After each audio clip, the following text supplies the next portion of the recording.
Gente, calma. Você pode estar achando estranho. Eu não estou mais na ambulância, tá bom? Já passei meu plantão. Nessa troca aí de horário, no caminho para a referência, a gente fez a troca de plantão. Por isso que eu não estou na ambulância. Mas para finalizar o nosso Saidinho 92, tivemos uma ocorrência agora pela manhã, por volta das 6h35, 6h40. E aí, queda de moto.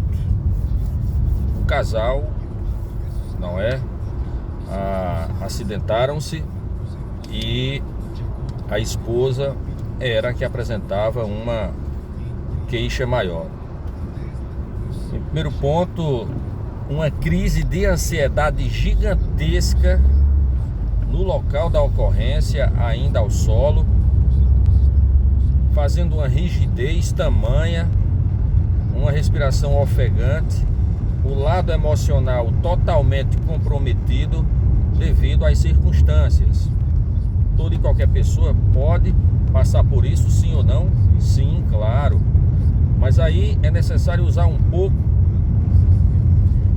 de técnicas que você possa tranquilizar a paciente, que ela possa falar, verbalizar com você, para você poder fazer aquela inspeção de início que você já chega observando. E uma das coisas boas que ela estava de bermuda, então já facilita para a gente observar membros inferiores. E aí o que é que acontece? Conversando, tocando a mão ao tórax, pedindo para ela respirar de forma tranquila, de acordo com o movimento de nossa mão. A enfermagem utiliza muito aquele ditado: cheirar a rosa e soprar a vela. É algo bem popular isso.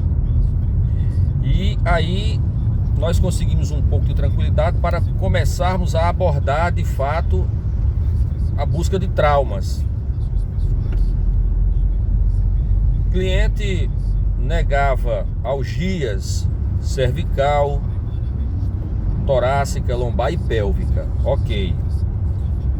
Tinha movimentos articulares para membros superiores preservados. Ok. Os membros inferiores, ela apresentava uma abrasão de média proporção no joelho direito, acima da patela, que restringia movimento de flexão. Ok? Mas aí a gente aborda também a patela para encontrar movimentos. E na parte interna, tá bom, do joelho, no encontro ali dos dois joelhos, digamos assim, ela sentia uma irritação de dor ao toque. Ok. Colar cervical, pranchada, e vamos aí para o secundário na ambulância, que é justamente isso. E aí, na segunda inspeção dentro da ambulância, a gente cuidou de já fazer uma limpeza de curativo.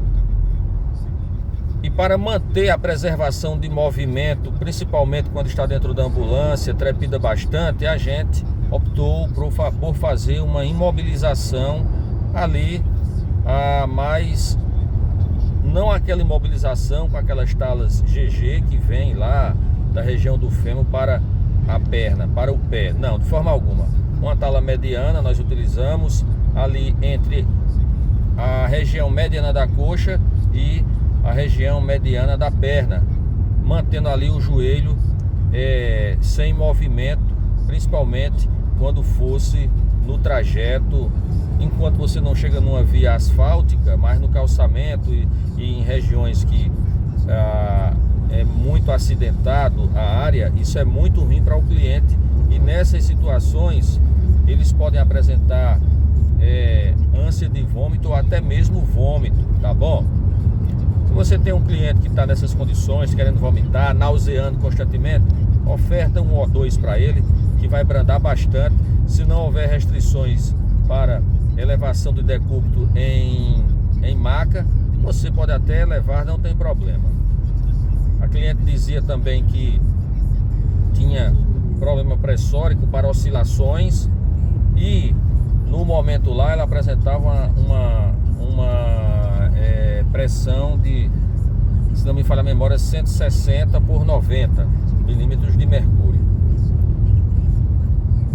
Dentro da oximetria, no pré-hospitalar, como a gente não tem recursos que tem no intra-hospitalar, as unhas esmaltadas, e mais conseguimos aí um resultado satisfatório, 94 de saturação, um pulso ali de 78, já dentro da ambulância. Ela se manteve mais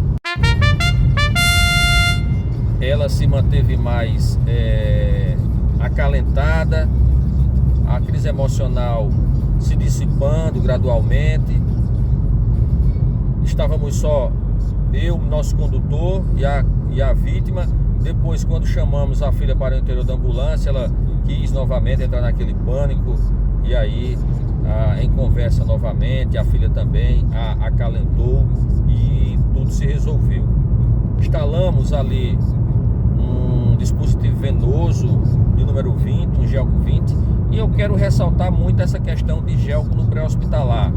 Às vezes as pessoas pegam um politraumatizado, um cliente que já está ali na fase de choque um pouco mediana para tardia, porque tem esse tempo de resposta, tem trânsito, tem tudo, e já querem de pronto introduzir, é regra, já um 14ão, número 14, é regra? Muito bem. Diante de situações desse tipo, é interessante que você venha para um dispositivo de médio volume, para que você tenha resultado no sistema circulatório e ele consiga dilatar mais devido à circulação, e aí você posteriormente põe um 14. Aí as pessoas ficam tentando por inúmeras vezes um 14, um 14, um 14, e aí não consegue, porque eu já estou numa fase ali mais crítica, dentro do politraumatismo, ou dentro de uma hemorragia, ou dentro de, por exemplo, uma anafilaxia, uma pirogenia, onde vai haver uma vasoconstricção ali do sistema circulatório, e você vai ficar comprometido em realizar uma punção de grosso calibre.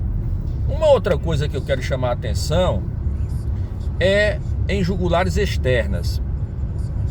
As pessoas parecem que querem brincar com a situação para depois ir ao estrelato e dizer: não, eu fiz. Gente, jugular externa, existem critérios para isso. Idosos é um critério, obesos é um critério.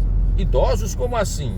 Às vezes você vê a rede vascular periférica, não é? A rede venosa periférica como tal também visível, mas quando você consegue fazer a punção, não tem retorno venoso de tão desidratado que aquele paciente está, aquele idoso está. Uma outra coisa são os obesos. Muitas vezes você não consegue visualizar veias periféricas no dorso da mão, ali no antebraço, na face interna do cotovelo, tá bom? A nomenclatura é essa agora, salvo me engano. E você não consegue, então muitas vezes você tem uma visibilidade melhor ali nas externas. Pacientes caquéticos, pacientes edemaciados, aí eu já estou falando de anasarca, que já é algo que compromete bastante o teu paciente. Então são critérios que você tem que observar dentro daquilo que a tua vítima, o teu cliente, o teu paciente tem naquele momento, para você ir em busca de uma jugular externa. E detalhe, quando eu fui atrás do conhecimento para jugulares externas, para catéter de pique, ainda fizemos, antes da chegada do uso da ultrassonografia, depois fomos ao Hospital Samaritano em São Paulo aprender a técnica com a ultrassonografia e também a técnica para um acesso central de subclávia, me lembro muito bem, fui fazer esse curso lá em São Paulo. Aí você vê colegas que quer fazer isso como se fosse brincadeira. E, salvo me engano, me corrijam nos seus comentários e deixe lá um coraçãozinho pra gente. Só pode fazer esse procedimento aquele que tem curso de terapia intravenosa ou então que tem o curso de catéter de pique. Tá bom? Porque quando a gente diz isso, parece que está ofendendo o colega, destratando, que o colega às vezes fica chateado. Não. A enfermagem tem que saber, você profissional tem que saber, que tudo aquilo que você vai fazer no paciente tem lá um leque. Primeiro, por que você está fazendo? Porque há necessidade. Exemplo, eu preciso fazer um aporte venoso. Ele não tem periferia, eu vou optar pela externa, tudo bem. Mas aí, quais seriam as complicações de um acesso venoso de jugular externa que o teu cliente poderia entrar no corredor? Quais seriam as intervenções que você que faz o procedimento terá que saber? Por exemplo, você tem um sangramento, muitas vezes você faz a punção, não tem sucesso, e vai fazer outra, não tem sucesso. Você pega um paciente idoso ou um paciente que tem uma dificuldade em fazer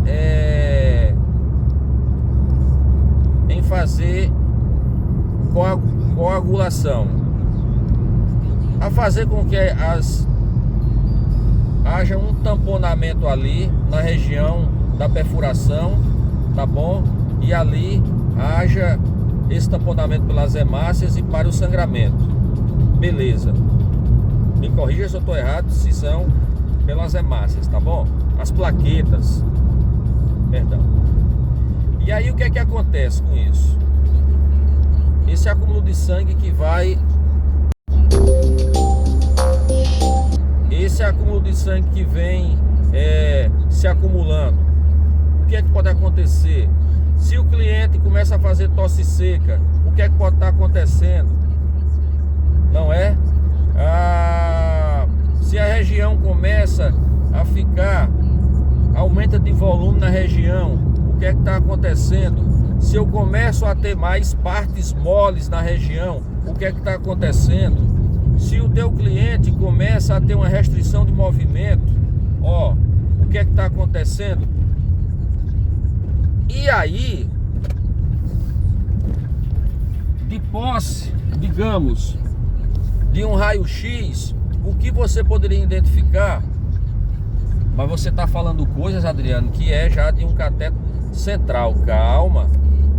Eu sei que numa subclave ou em uma jugular interna, ao ser feito o procedimento, é pedido um raio-x para identificar a opacidade do cateter e a região onde ele vai estar ali, tá bom? E aí o que acontece? Nesse outro sentido que eu falei antes, eu poderei ter volume represado e o raio-x vai mostrar, tá bom? Então, são essas as dicas. Voltando para o nosso atendimento realizado, o cliente foi para o hospital de trauma com o nosso colega enfermeiro Maxwell, aquele que eu fiz no dia 29, uma ocorrência para ele também. Estamos quites. Valeu, gente. Então, no mais, esse foi mais um Saidinho 92, ontem do dia 30 de outubro de 2024. Saidinho 92 agora só em novembro, no próximo plantão que a gente vai dar.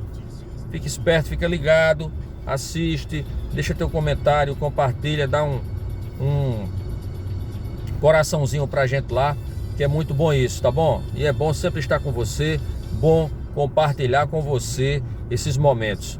Ao invés de socorristas estar brincando na rede social, tirando foto e ao mesmo tempo dizendo coisas que às vezes a sociedade não conhece e não sabe nem o que ele está dizendo, vem e traz o teu estudo de caso, traz o teu atendimento, traz as tuas intervenções, traz aí as complicações que o paciente poderá acontecer, os possíveis exames que ele poderá fazer quando estiver lá no hospital, como assim a gente diz para nossa paciente que ela não queria nem para o hospital, de que tem que ir lá, precisa passar por uma avaliação de um médico cirurgião, se ele achar por bem pedir a avaliação de um ortopedista para ver seu joelho, ele vai pedir, vai fotografar, tirar um raio-x aí e tudo bem, observação, se não tem nada grave, a senhora poderá ficar no mínimo ali 6 horas no hospital, início de plantão sempre, as coisas são mais congestionadas.